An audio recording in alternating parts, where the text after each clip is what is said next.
Olá, minhas girafinhas! Sejam bem-vindos a mais um vídeo. E na aula de hoje nós veremos um pouquinho sobre os ciclos biogeoquímicos. Nós entendemos os seus fatores e suas classificações.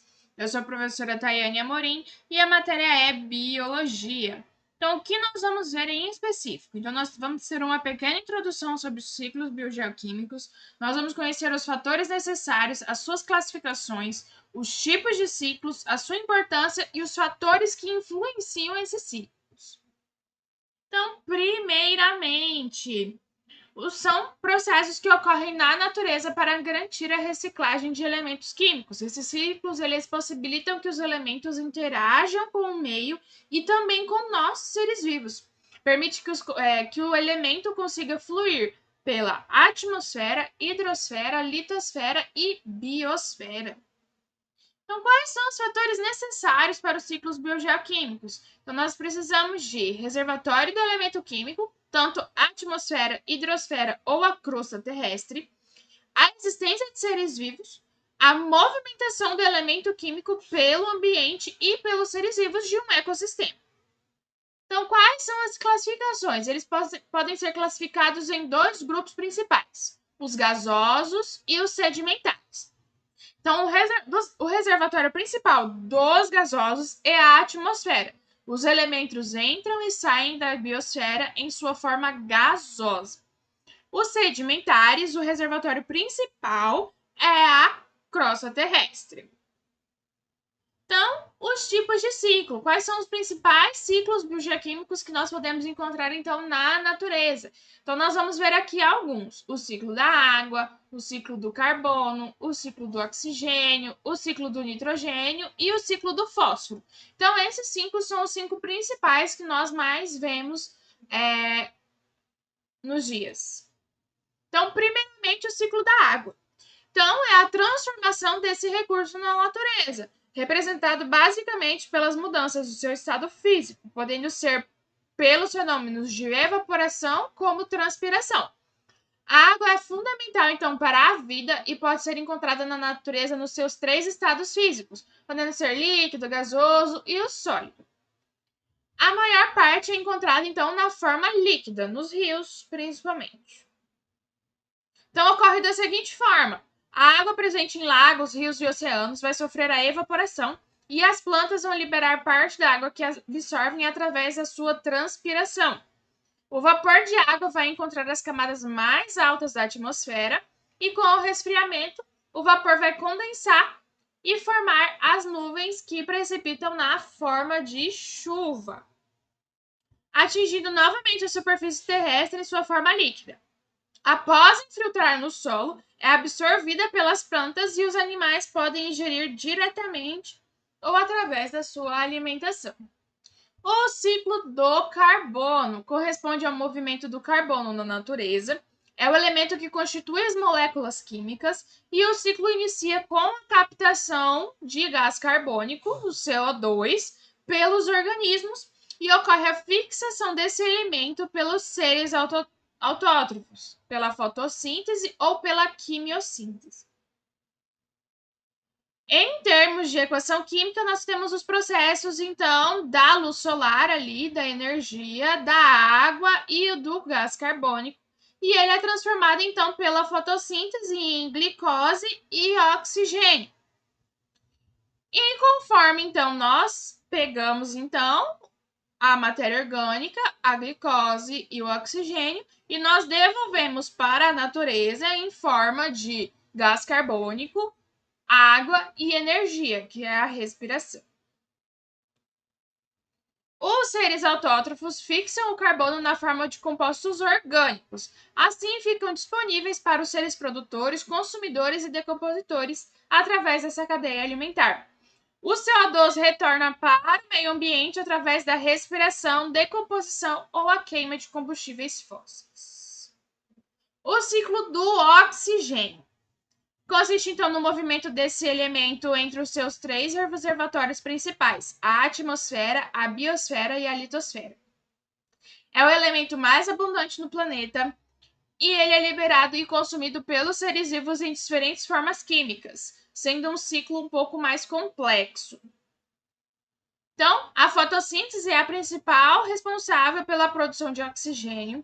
A atmosfera, principal reservatório do oxigênio para os seres vivos, que é encontrado tanto em forma de O2 como em CO2. E o O2 é usado na respiração aeróbica, tanto das plantas e animais, e tal combinação dos átomos de oxigênio e hidrogênio formam as moléculas de ar. O CO2 atmosférico é usado no processo de fotossíntese e seus átomos de oxigênio passam a fazer parte da matéria orgânica, então, das plantas. Através da respiração celular e decomposição da matéria química, esse oxigênio ele é restituído à atmosfera, fazendo parte de moléculas de água e gás carbono. O ciclo do nitrogênio, então, corresponde à captação de nitrogênio do ambiente e transformação em compostos assimiláveis pelos seres vivos. Ocorre através de 4 etapas: a fixação, a amonificação, nitrificação e desnitrificação. Então, a fixação é a absorção do nitrogênio atmosférico e a transformação em amônia pelas bactérias fixadoras. A amonificação é a conversão de compostos nitrogenados em amônia por bactérias decompositoras de matéria orgânica. A nitrificação é a conversão da amônia em nitrito e depois nitrato por bactérias quimiosintetizantes. A desnitrificação é a conversão de nitratos em gás nitrogênio liberados no ambiente de forma anaeróbica por compostos nitrogenados e liberam o gás nitrogênio, então, para a atmosfera. E esse ciclo se renova a cada vez. O nitrogênio ele é o elemento químico mais abundante da atmosfera terrestre, encontrado na forma de N2. O mesmo representa aproximadamente 78% do volume do ar atmosférico. A grande maioria dos seres vivos não conseguem assimilar o nitrogênio atmosférico. Com isso, as bactérias vão desempenhar um papel muito importante nesse ciclo. O ciclo do fósforo é o componente constituinte das moléculas de RNA e DNA, também sendo encontrado nos ossos e nos dentes. Ele é encontrado na natureza apenas nas rochas, forma sólida. Quando as rochas sofrem degradação, os átomos de fósforo ficam disponíveis na água e no solo. As plantas podem obter o fósforo quando absorvem dissolvidos na água e no solo. Os animais obtêm os fósforos através da água e da alimentação. Então, o fósforo ele é devolvido ao ambiente pelos organismos decompositores como resultado da degradação da matéria orgânica de plantas e animais. A partir daí, ele pode ser reciclado entre as plantas ou pode ser levado pela chuva até lago e mares e se incorporar de volta às rochas. Então, qual que é a importância dos ciclos biogeoquímicos? Então, eles vão promover uma ciclagem de elementos, garantindo que eles sejam utilizados e depois, novamente, eles possam estar disponíveis para o seu uso. Um fator muito importante, pois alguns elementos eles são muito essenciais para os seres vivos, como a água. E o seu uso constante, sem sua reposição, poderia ocasionar, então, o quê? A extinção das espécies. A circulação dos elementos ela é fundamental para garantir que um ecossistema funcione adequadamente. Então, quais são os fatores que influenciam os ciclos biogeoquímicos? Então, a velocidade em que um elemento circula no meio abiótico e biótico pode depender de vários fatores. A natureza do elemento que participa do ciclo, por exemplo, pode determinar se a ciclagem ocorrerá de maneira lenta ou maneira rápida. Normalmente, um ciclo gasoso ele pode ser muito mais rápido que um ciclo sedimentar. Por quê? Porque um ciclo gasoso ele fica na nossa atmosfera aqui. Já um ciclo sedimentar ele depende das rochas.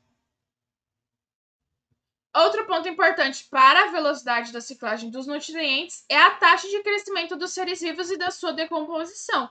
Então, a taxa de crescimento de uma espécie vai afetar diretamente na cadeia alimentar e, consequentemente, o fluxo desse elemento nessa cadeia. Já a decomposição se ocorre lentamente, então afeta a liberação dos nutrientes para o meio onde ela está. O homem também pode exercer um papel muito importante nos ciclos biogeoquímicos por meio de certas atividades, como a agropecuária. Então, o homem consiste em alterar a dinâmica natural de um ecossistema, modificando tanto vias por determinado elemento no ciclo. E além disso, como a poluição, a extração de minerais e a produção de energia podem afetar a ciclagem dos elementos. Então, isso foi um pouquinho sobre os ciclos biogeoquímicos, os seus fatores e as suas classificações. Então, entendendo cada um deles. E esse foi mais uma aula. E eu te espero no próximo vídeo.